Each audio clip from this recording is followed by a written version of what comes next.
ایک صاحب یہ معلوم کرتے ہیں کہ جب ہم قبرستان اپنے مردے کو لے کر پہنچتے ہیں، جس جگہ اس کو دفن کرنا ہے، یعنی جس جگہ اس کی قبر کھودی گئی ہے، وہاں تک جانے کے لیے، وہاں تک پہنچنے کے لیے قبروں کے درمیان سے گزرنا پڑتا ہے۔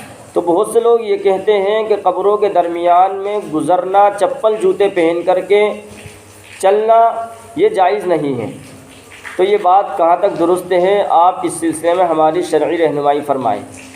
تو دیکھیے گا، اس سلسلے میں فتاوی محمودیہ میں جلد نمبر 9 صفحہ نمبر 139 پر یہ فتویٰ لکھا ہے کہ قبرستان میں مردے کو دفن کرنے کے لیے یا ایصال ثواب کرنے کے لیے قبروں کے درمیان سے جوتے چپل پہن کر کے گزرنا، جوتے چپل پہن کر کے جانا، یہ بلا کراہت جائز ہے، درست ہے، چل سکتے ہیں، اس کی گنجائش ہے۔